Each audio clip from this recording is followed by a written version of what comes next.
Assalamualaikum warahmatullahi wabarakatuh. Di video kali ini saya akan membahas materi mengenai laporan keuangan mingguan. Sebelumnya perkenalkan terlebih dahulu, nama saya Anis Solahia, NIM 180301079 dari kelas manajemen Apagi. Yang akan saya bahas di sini ada 8 poin, di mana yang pertama ada kurikulum vitae, yang kedua ada ulasan pengelolaan keuangan, yang ketiga ada daftar customer, yang keempat ada daftar supplier, yang kelima ada general journal, yang keenam general ledger bentuk detail, yang ketujuh profit and loss accrual, dan yang terakhir yang kedelapan ada standard balance sheet.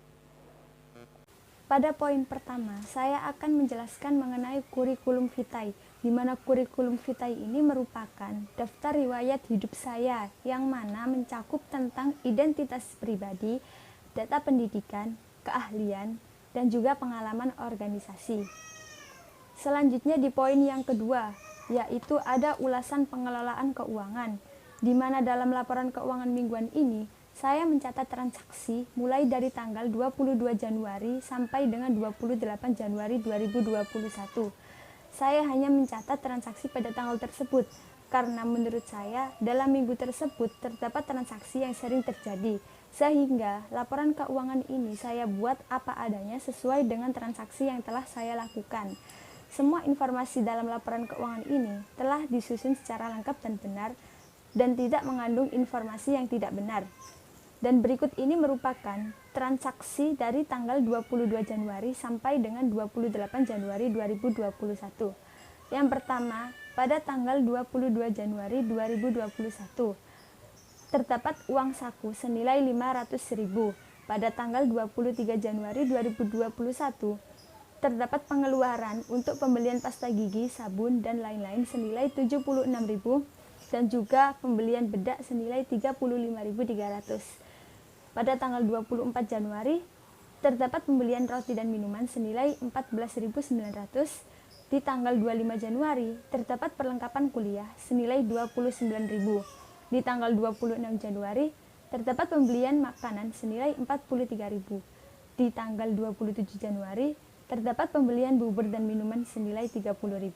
Dan yang terakhir, pada tanggal 28 Januari, untuk pembayaran token listrik senilai 53.250 dan juga pembelian snack senilai 12.000. Selanjutnya di poin yang ketiga, terdapat daftar customer. Daftar customer ini maksudnya orang yang membeli barang-barang tersebut, di mana di sini customernya adalah saya sendiri yang saya beri nilai Anissa Kreatif. Selanjutnya di poin keempat, ada daftar supplier. Daftar supplier ini mencakup toko atau tempat di mana saya membeli barang-barang yang sudah saya beli tersebut. Di sini saya membeli di 8 toko. Yang pertama ada Flamboyan 3, setelah itu Istana Pelangi, Makaroni Cuk Gresik, Mikober, Mukti Bina Arta, PT Indomarko Primatama, PT Ramai Akur Abadi, dan juga PT Sumber Alvaria Trijaya Tbk. Selanjutnya pada poin kelima, yaitu terdapat general journal, yang mana general journal ini mencakup laporan yang mengulas tentang laporan keuangan saya selama seminggu, di mana yang pertama pada tanggal 22 Januari diterima uang saku dari ibu, yang mana akunnya adalah kas pada modal ibu. Untuk kas masuknya di debit karena itu merupakan pemasukan, sehingga masuknya di debit sebesar 500.000, dan modal ibu masuknya di kredit sebesar 500.000 karena termasuk pengeluaran dari ibu.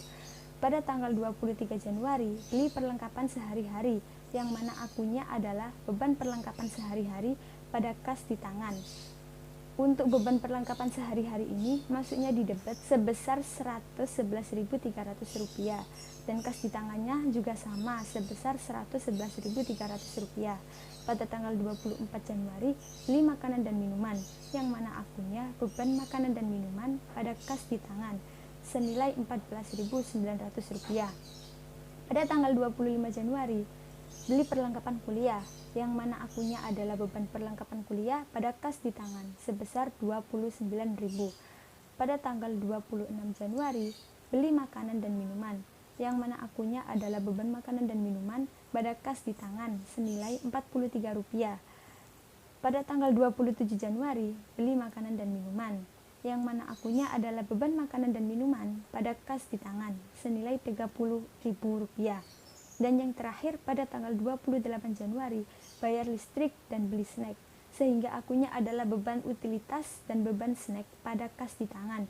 Untuk beban utilitasnya sebesar Rp53.250, untuk beban snacknya sendiri sebesar Rp12.000. Itu masuknya di debit, sehingga untuk kas di tangannya sebesar Rp65.250 masuknya di kredit. Dari penjelasan tersebut, maka didapatkan total dari general journalnya adalah sebesar Rp793.450. Selanjutnya pada poin ke-6, terdapat general ledger detail. General ledger detail ini adalah laporan keuangan yang berbentuk detail atau mencakup keseluruhan. Yang pertama ada kas. Kas ini diterima uang saku dari ibu sebesar Rp500.000.